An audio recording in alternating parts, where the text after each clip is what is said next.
The Philippine Central Bank posted inflation at 4.4% for June, 1 basis point lower than the previous month when it had hit its highest point in 30 months. The markets responded favorably to the lower than expected rate.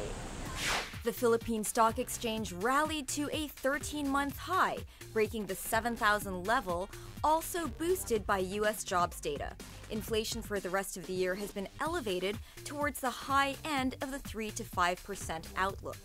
Inflation is when the prices of goods and services go up, so each peso you earn buys less.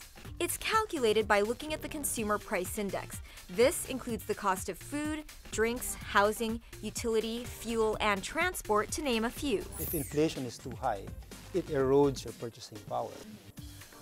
It's also a good benchmark for your assets. No? If your assets give you a return lower than inflation, then your overall wealth becomes or deteriorates through time. So your paycheck has to be faster than inflation.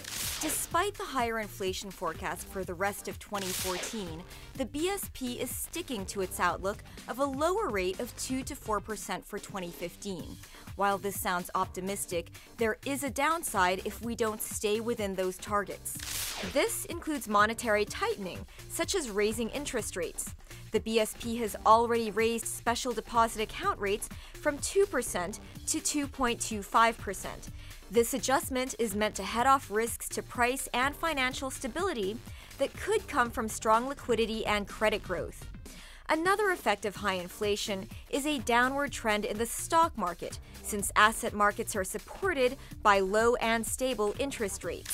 So far, the latest economic data from the U.S. and the low June inflation rate have headed off these concerns for now. If it becomes clear that we're having a hard time meeting this lower target in the next 2 to 3 years, we might see even more aggressive interest rate hikes, which is not exactly supportive of the equity market and even the bond market itself.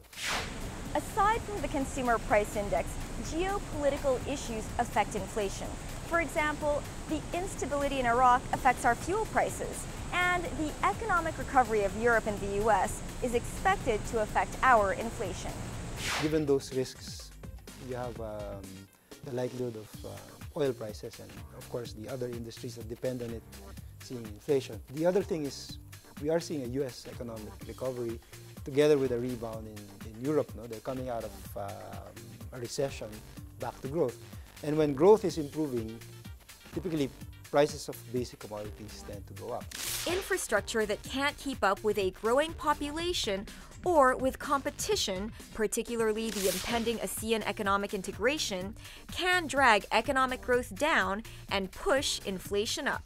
And while the BSP has a number of anti-inflation measures in its arsenal, there is little it can do when it comes to lack of infrastructure. As long as we aren't able to develop our infrastructure adequately to keep up with the growth of the population, to keep up with the demands of competition, we will not be able to stabilize prices probably as effectively as our neighbors where infrastructure is very efficient. That's something that the central bank cannot control because they simply manage monetary and banking concerns. It's something that both the private and the public sector have to address themselves.